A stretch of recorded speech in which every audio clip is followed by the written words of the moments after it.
Hi, I'm Jeff Glass. Thanks for visiting my website. As a church leader or pastor, you may wonder, how can I help or empower the members of my church to engage more in sharing their faith?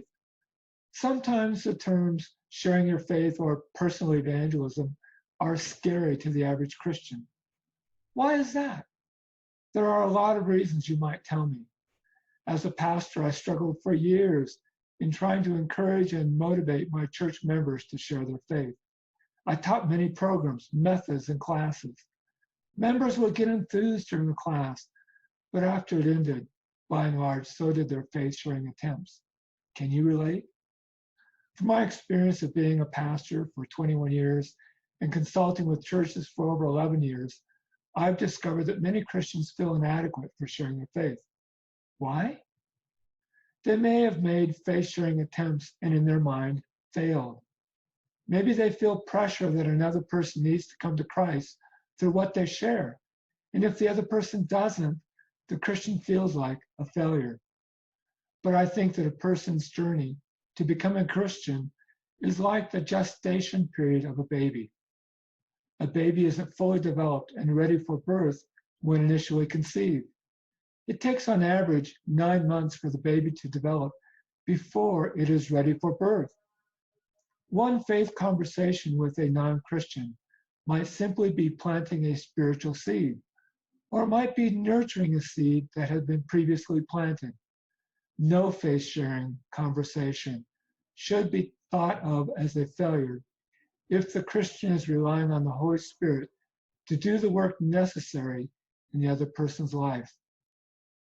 Another reason some Christians feel inadequate is that they may have learned a model for personal evangelism that doesn't fit their strengths and gifts. From all my reading and research, I've put all the different models of personal evangelism into 4 categories. The first category is what I call confrontational evangelism, or the sales model. In this model, the Christian is expected to go up to people, many that they don't know, and share the gospel. If the other person receives Christ, they rejoice. If the person doesn't receive Christ, the Christian moves on to look for another person to share the gospel. The second category is relationship building, or the friendship model. In this model, the Christian looks for faith conversation opportunities in the midst of building and being in relationship with another person. I used to be a marathon training coach. In the midst of being in a group of runners for 1, 2, 3, and even 4 hours during the training run, there was lots of time to have conversations about life. It was during these training runs that I kept my ears open for an opportunity to share how God might be able to encourage and help a person with a life challenge. A third category for personal evangelism is the invitational model. Not all Christians are very verbal about their faith. Some consider their faith very real and intimate to their souls. Thus, they are insecure about how to express it to others. But what they can easily do is invite someone to a church event where the person can hear the gospel and or experience the love of Christ through other believers. An invitation might be to go to a church service, but it could also be to a concert, a service project, or even going to a Christian fellowship event. There are many different types of activities that a non-Christian could be invited to. The last category of personal evangelism is what I call service evangelism.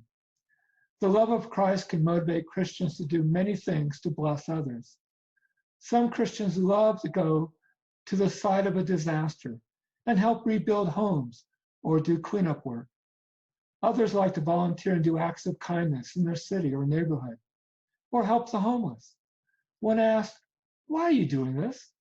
The Christian can share the love of God with others through their words in addition to their actions. There are many variations to the above 4 categories, and the Holy Spirit works through them all.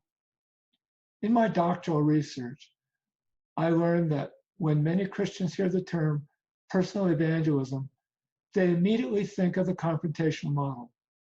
Many don't feel comfortable with this model. It doesn't match their talents, gifts, or personality. But when I shared the other three models with them, they could easily identify with one through which they could share their faith and which matched their gifts and personality. But while I was engaged in my doctoral program, I found a breakthrough. The program applied a personality assessment called Clifton StrengthsFinder to developing Christians and leaders in the church. In my research, I discovered that Christians who have a high self-awareness in daily life of the strengths, gifts, and talents that God created them with, they have little to no feelings of inadequacy for faith sharing. I heard story after story of how they felt empowered to share their faith while living out of their unique gifting and personality. When I discovered this breakthrough, I knew I had to share it with other church leaders who struggle to help their members feel empowered for faith conversations. If you're in the same situation that I once was in, I would love to talk to you. In addition to the resources and offerings that you find on this website, I would love to hear about your unique situation and challenges. I would love to share more about how my process for empowering Christians for faith conversations might be helpful to your church. In Psalm 107, verse 2, we find these words: "Let the redeemed of the Lord tell their story." This and many other verses in the Bible give all Christians a calling to share their faith. I would love to help members of your congregation become empowered for faith conversations. Sign up now for a free consultation by clicking the button below and fill in the information as to how I can contact you. I look forward to chatting with you soon.